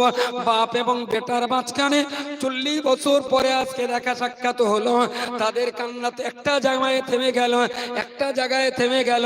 এরা 10টা ভাই সব কিছু দেখার পরেতে বাদশা আব্দুল আজিজ ইউসুফের দিকে লক্ষ্য করে বললেন, ক্বালা হাল আনতা ইউসুফা। ওদের ভিতরে একজন বাদশা আজি আপনার ইউসুফের দিকে লক্ষ্য করে বললেন, ও বাদশা জাহানা, আপনি কি সত্যি সত্যি আমাদের ভাই ইউসুফ? নবী ইউসুফ আলাইহিস সালাম এই প্রথম ফ্ল্যাশ করে বলছেন, ক্বালা আনা ইউসুফা ওয়া হাযা আখি, আমি হলাম তোমাদের কুয়ায় ফেলে দেওয়া সেই ভাই ইউসুফ। আর তোমরা 10 জন যারা দাঁড়িয়ে আছো, তোমরা 10 জন মানুষেরা, ওয়া হাযা আখি, আনা ইউসুফা ওয়া হাযা আখি, আমি তোমাদের ভাই, আমি তোমাদের ইউসুফ। আর তোমরা 10 জন, তোমরা হলে আমার ভাই। জোরে বলুন সুবহানাল্লাহ। যারা কুয়ায় ফেলে দিলেন, অনেক ঘটনা মাঝখানে ঘটে গেল। রাজপ্রাসাদে বসলেন, ওদের খাবার দিলেন, ওদের দেখভাল করলেন, ওদের আদর যত্ন করলেন।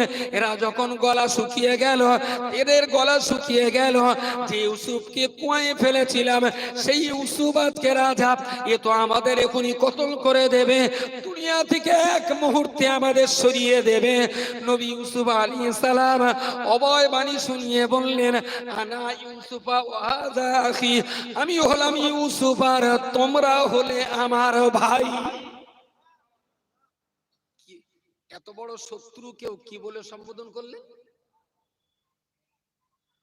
এদের 10 জনের চোখ দাঁড়িয়ে গেছে, হাত পা নড়ে না, পাথর হয়ে গেছে। ইউসুফ যদি না হবে তাহলে বাবা এত কান্না কাঁদলেন, নিশ্চয়ই এটা ইউসুফ। আর উনিও বলছেন আমি ইউসুফ। আর এতদিন বলে এসেছি ইউসুফকে বাগে খেয়েছে, উনি তো বলে দিলেন তোমরা আমাকে খোঁয়াই ফেলেছিলে, তাহলে আর প্রমাণ করার কোনো জায়গা নেই। মৃত্যু আমাদের অনিবার্য, মরণ আমাদের হুড়কুড়ির কাজ, শুধু একবার হুকুম দেবেন কল্লা চলে যাবে। অভয় বাণী দিলেন। এরা বললেন, হাল আনতা ইউসুফ, আপনি কি ইউসুফ? উনি বললেন, আনা ইউসুফা ওয়া হাযা আখি, আমি ইউসুফ আর তোমরা হলে আমার ভাই। এরপরেও তারা ভয়ে ভীত জড়সড় হয়ে গেল। নবী ইউসুফ দেখলেন আমি তো মারবো না, আর ওদেরকে এই মুহূর্তে যদি আশ্বস্ত করা না যায় ওরা হার্ট অ্যাটাক করে নেবে। আল্লাহ নবী ইউসুফ আলাইহিস সালাম ওদের দিকে তাকিয়ে বললেন, ও আমার ভাই, তোমরা শোনো শোনো, তোমরা আমার ভাই, আমার প্রতি যে জুলুম করেছো, আমার প্রতি যে অত্যাচার করেছো, আমার উপরে হিংসা করে যে কঠিন বিপদে আমাকে ফেলেছিলে, আমি তোমাদের ভাই বলে সম্বোধন করি বলছি। আজকের দিনেতে আমি তোমরা যে শত্রুতা করেছিলে, তোমাদের শত্রুতা করার কারণে চরম কবজার ভিতরে পেয়ে আমার মুঠোর ভিতরে পাওয়ার পরে আজকে দিনে আমি তোমাদের কাছে কোনো প্রতিশোধ নেব না। জোরে বলুন সুবহানাল্লাহ। কোনো প্রতিশোধ নেব না, প্রতিশোধ নেব না, কোনো প্রতিশোধ নেব না। তোমরা হিংসা করে আমাকে কুয়ায় ফেলতে পারো, কিন্তু পাল্টা হিংসা করে তোমাদিগকে মারতে পারি না। ওদেরকে সুন্দর আশ্রয় দিলেন, আশ্রয় দিলেন, তাদেরকে বলে দিলেন আমি তোমাদের মারবো না, খুন খারাপি করবো না, তাড়াবো না। আমি আমার ভাইয়ের মর্যাদা দিয়ে তোমাদের আমার দরবারে রাখতে চাই। এবারে ওরা সবাই কেঁদে পড়লো ইউসুফের পায়ের কাছে। 10-10টা ভাই লুটিয়ে পড়লো, ডুকরে ডুকরে কান্না শুরু করে দিলেন। বাবা ইয়াকুব আলাইহিস সালাম বললেন, ও বাবা ইউসুফ, বাচ্চা বয়সে যে স্বপ্ন দেখে আমায় তোমরা বমি বলেছিলে, আহাদা আশারা কাওকাবান, আসমানের 11টা তারকারাজি, ওয়াশ-শামসা ওয়াল কামারা, চাঁদ এবং সূর্য আমাকে সিজদা করছে, স্বপ্ন দেখেছিলে 7 বছর বয়সে। আজকে সেই স্বপ্নের বাস্তব তাবির দেখে নাও। আমি আমরা তোমার পিতামাতা চাঁদা সূর্যের মতো। তোমার 10-10টা ভাই, 10টা ভাই আর তোমার বুনিয়ামিন, এরা 11 জন আসমানের তারকারাজি হয়ে আমরা 13 জন আজ তোমাকে সম্মান জ্ঞাপন করছি। জোরে বলুন সুবহানাল্লাহ। স্বপ্ন দেখেছিলেন 7 বছর বয়সে, আর সেই স্বপ্ন প্রতিফলন ঘটলো 47 বছর বয়সে। আল্লাহর বান্দা মনে রাখুন, হিংসা যারই উপরে করবেন সে একদিন, যাকে আজকে কুয়ায় ফেলবেন, সে একদিন মিশরের রাজা চেয়ার দখল করবে। যাকে আপনি হিংসা করবেন সে একদিন রাজার রাজমুকুট পরবেন। আসলে আপনি যদি হিংসা করে থাকেন তাহলে আপনাকেই তো ওই রাজার দরবারে প্যাকেট পেতে দাঁড়াতে হবে। এটা ইতিহাস। আল্লাহর বান্দা মনে রাখুন, কি ক্ষতি জাতিকে করেছি জানি না, আমার জাতিকে এমন ক্ষতি করেছি আমার জীবনে মনে পড়ে না। আমার জাতির বিপদে ফেলেছি আমার জীবনে মনে পড়ে না। জাতির 10টা টাকা চুরি করেছি এ কথা আমার মনে পড়ে না। কোনো মানুষের মাথা কেটেছি এ কথা আমার মনে পড়ে না। কারো 2 বিঘে জমি হরণ করেছি এ কথা আমি কেউ সাক্ষী দিতে পারে না। কারোর সঙ্গে প্রতারণা করেছি এ কথা মানুষ বলতে পারবে না। এরপরেও শুধুমাত্র চেয়েছি আল্লাহ দুনিয়াতে, আল্লাহ দিনটা বেঁচে থাকবে, তার জন্য শিক্ষা প্রতিষ্ঠান, তার জন্য কোরআনী প্রতিষ্ঠান, তার জন্য খারিজি মাদ্রাসা, তারই জন্য হাফিজি মাদ্রাসা। দাদা পীরের আদর্শ বাঁচবে, ইসলামের আদর্শ বাঁচবে, সুফি ফাতে আলী রইসির আদর্শ বাঁচবে, দাদা পীরের চিন্তা চেতনা সুফল ফলবে। গোটা বাংলায় আলেমে দিন তৈরি হবে। নারীরা পুরুষ যেমন বুখারী পড়বে পড়াবে, নারীও তেমন বুখারী পড়বে আর পড়াবে। এই চিন্তা ভাবনা নিয়ে গোটা বাংলা জুড়ে অল ইন্ডিয়া সুন্নাতুল জামাতের এ শিক্ষার আন্দোলন আমরা চালিয়ে যাচ্ছি। ও জাতি, আপনি কি বলবেন? পেটে খাবার জ্বালায় জাতির কাছে 10টা টাকা চাইনি, বাড়ি তৈরি করার জন্য জাতির কাছে 20টা টাকা চাইনি, ছেলে পিলেদের গাড়ি ঘোড়া কেনার জন্য এ জাতির কাছে 5টা টাকা চাইনি। জাতির হাতে টাকা চেয়েছি আল্লাহর কোরআনের জন্য অর্থ দিন, নবীর হাদিসের জন্য অর্থ দিন, এতিম মিসকিনের জন্য অর্থ দিন, আল্লাহ পাকের ওলি আল্লাহদের স্মৃতিকে ধরে রাখার জন্য অর্থ দিন। এই জাতিকে রক্ষা করার জন্য এত চিৎকার এত চেঁচামেচি করার পরে এ জাতির একটা অংশ বারবার করে চেষ্টা করেছে আমাদিগকে ইউসুফের মতো কুয়ায় ফেলে মারার জন্য। হিংসা করতে পারেন, হিংসা আপনি করতে পারেন, তবে আপনি একবার নয় 1000 বার কুয়ায় ফেলবেন। আর ইউসুফ 1000 বার মিশরের রাজপ্রাসাদ দখল করবে। আপনি মুফতি আব্দুল কাইয়ুম সাহেবকে 1000 বার কুয়ায় ফেলবেন, আর আব্দুল কাইয়ুমকে আল্লাহ 1000 বার জামিয়ার স্বর্ণ মুকুট মাথায় পরিয়ে দেবেন। আপনি রজব আলীকে হিংসা করে কুয়ায় ফেলে দেবেন, ও রজব আলীর মাথায় আল্লাহ পাক খাদিজার মুকুট পরিয়ে সম্মানিত করবেন। আপনি ইয়াকুবের প্রতি হিংসা করবেন, ওই ইয়াকুবের মাথার উপরে আল্লাহ ভবানীপুরের রাজ মুকুট পরিয়ে আল্লাহ বাদশাহিত্বের মর্যাদা দিয়ে দেবেন। এখনো বলছি, হিংসা যে করে সেই আগুনে সেই পড়ে। আপনি হিংসা করছেন মানে আমরা ছিলাম ইয়াকুবের ঘরে, আপনি কুয়ার ভিতরে ফেলে রাজদরবারে পাঠানোর, ওতে আমার কোনো দুঃখ নেই, বেদনা নেই। আপনারা 22-24 জন 37 জন মিলে কুয়ায় ফেলেছিলেন বলেই তো আজকের খাদিজা, আজকের জাহিদা, আজকের জীবনতলা, আজকের জাবিয়া। যদি কুয়ায় না ফেলতেন, যদি কুয়ায় না ফেলতেন, কিচ্ছু হতো না। এটা ইতিহাস। প্রিয় শ্রোতা মণ্ডলী, মনে রাখুন, এই জীবনতলার মতন জায়গায়, জীবনতলার মতো, এই জীবনতলার মতো জায়গাতে আমি তো বক্তা হিসাবে বক্তৃতা করতে এসেছিলাম। জীবনতলা চৌরাস্তার সামনে আজ থেকে 27-28 বছর আগে হাজার হাজার মানুষের সামনে ওয়াজ করেছিলাম। সেদিন তো আমার বয়স ছিল মাত্র 20 থেকে 21 বছর। আমি তো ধর্মসভার স্টেজে সেদিন নাবালক ছিলাম। তারপরে আবার বক্তৃতা করতে এলাম। আমি রুহুল আমিনকে বলেছিলাম, রুহুল আমিন, আসলে ওয়াজ করে জাতিকে বাঁচানো যায় না, ওয়াজ করে জাতির ঐতিহ্য ধরে রাখা যাবে না, ওয়াজ করে জাতির মর্যাদা বাড়ানো যাবে না। ও রুহুল আমিন, রুহুল আমিন, রুহুল আমিন, তুই বছরে আমাকে 1000 বার দাওয়াত করবি, আমি 1000 বার দাওয়াত খেয়ে যাব। আসলে তাতে জাতির ভাগ্য বদলাবে না। জাতির ভাগ্য বদলাতে গেলে শিক্ষা প্রতিষ্ঠান করার প্রয়োজন, কোরআনের প্রচার প্রসার প্রয়োজন, কোরআন পড়াতে হবে, হাদিস পড়াতে হবে, অন্ধ মানুষের চোখ খুলে দিতে হবে, জাতির চোখ খুলে দিতে হবে। জাতি খোলা চোখে আল্লাহর কোরআন দেখবে, নবীর হাদিস দেখবে। জাতি খোলা চোখে পৃথিবীর এই মাহওয়াল পরিস্থিতি দেখবে। জাতির যখন চোখ খুলে দিবি, ও রুহুল আমিন, ওয়াজ করে করে অন্ধ মানুষের হাতে আর কত লাঠি দিবি, কত লাঠি দিবি, কত লাঠি দিবি। অন্ধ মানুষের হাতে লাঠি দিয়ে উপকার করা যায় না। আসলে উপকার যদি করতে হয় তাহলে অন্ধ মানুষকে হসপিটালের বেডে শুইয়ে